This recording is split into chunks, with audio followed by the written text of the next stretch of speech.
Hello everyone, আসসালামু আলাইকুম। আশা করি সবাই ভালো আছেন।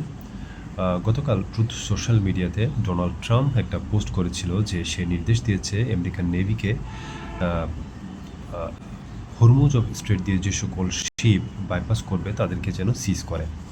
দ্যাট মিনস এর ফলে পৃথিবী এক ভয়াবহ সংকটের মধ্য দিয়ে পড়তে যাচ্ছে যদি সে এই যেই কথাটা বলেছে সেটাকে যদি বাস্তবায়ন করে। এই নেভাল ব্লকেডের ফলে এতদিন পর্যন্ত যে সকল শিপ ইরানকে টোল দিয়ে অথবা ইরানের বেশ কিছু বন্ধুপ্রতিম দেশকে ইরান অনুমতি দিয়েছিল আসার জন্য, সেই সকল দেশসহ বাকিদের সবারই যারা টোল দিবে ইভেন কি তাদেরকে পর্যন্ত এই ব্লকেডের আমেরিকান ব্লকেডের মুখোমুখি হতে হবে। এটা গ্লোবাল ইকোনমিতে এক বিশাল ধরনের ধস ফেলতে যাচ্ছে। এটা শুধু যে আমেরিকাকে হিট করবে, এটা শুধু যে এশিয়াকে হিট করবে এরকম না। এটা পুরা বিশ্বকে, শুধুমাত্র কয়েকটা দেশ ছাড়া যেমন চীন, রাশিয়া, তারপর হচ্ছে ইরান, এরা ছাড়া প্রায় পুরা পৃথিবীকে এইটার একটা বিশাল ইম্প্যাক্ট পোহাতে হবে আর কি। বাংলাদেশের অবস্থা বলতে গেলে বাংলাদেশে অলরেডি অয়েল ক্রাইসিস চলছে। ঘন্টার পর ঘন্টা ধরে লাইনে দাঁড়িয়েও তেল পাওয়া যাচ্ছে না। এখন যদিও ওই অবস্থায়ও তেল কিছুটা পাওয়া যাচ্ছে, বাট দেখা যাবে হয়তো বা ১ মাস পরে যদি এই যে ট্রাম্প যে ঘোষণাটা দিয়েছে ওটাকে যদি বাস্তবায়ন করে ১ মাস পরে দেখা যাবে হয়তো বা আর ১ সপ্তাহ দাঁড়িয়েও তেল পাওয়ার কোনো পসিবিলিটি থাকবে না।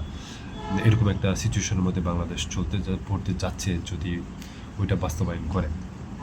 আর গ্লোবালি ব্যারেল প্রতি যেই তেলের দাম, বেশ কয়েকটা আন্তর্জাতিক সংস্থা অলরেডি দাবি করেছে যে এটা অল্প কিছু দিনের মধ্যে $১৫ ছাড়িয়ে যাবে।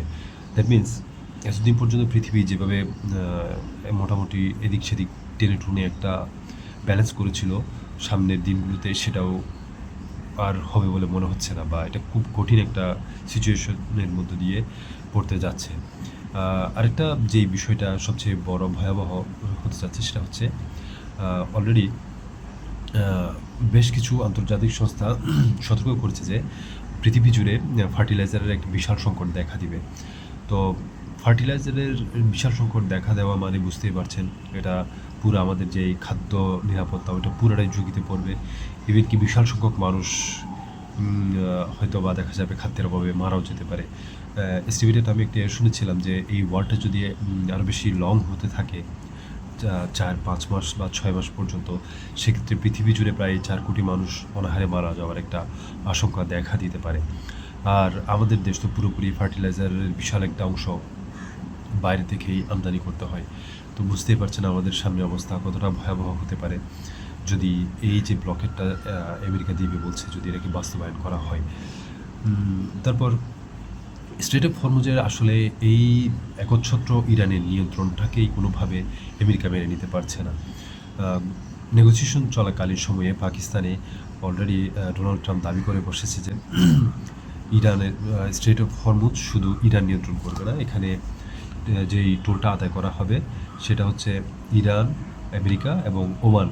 মানে বুঝতে পারছেন আপনি ব্যাপারটা, ও ওই টোলটা আদায় করতে পারবে না এইটা চিন্তা করেই ও মানে এই ধরনের উল্টাপাল্টা কাজ করা শুরু করে দিয়েছে।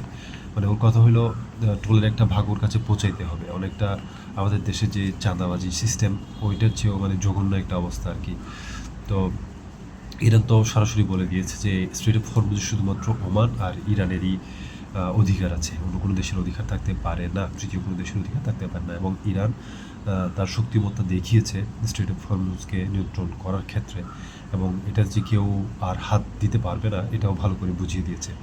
তো এই সব বিষয়গুলো মাথায় রেখে যেমনটা ডোনাল্ড ট্রাম্প গত ২-১ মাস ধরে উল্টাপাল্টা বকে যাচ্ছিল, ঠিক এরই ধারাবাহিকতায় এই ঘটনাটাও হয়তোবা ঘটাতে চাচ্ছে বা ঘটিয়েছে। সার্বিক মুদ্রার কথা হচ্ছে গ্লোবাল একটা বিশাল একটা ইম্প্যাক্ট আমরা দেখতে যাচ্ছি। নানান ধরনের ক্রাইসিস আমরা হয়তোবা সামনে দেখতে পারবো। সো এটার জন্য আমাদের সবারই প্রস্তুত থাকা উচিত। আমার চ্যানেলটাকে সাবস্ক্রাইব করবেন যেন নতুন নতুন আপডেট সম্পর্কে আপনারা বিশ্লেষণধর্মী আরও আপডেট সম্পর্কে জানতে পারেন। আসসালামু আলাইকুম।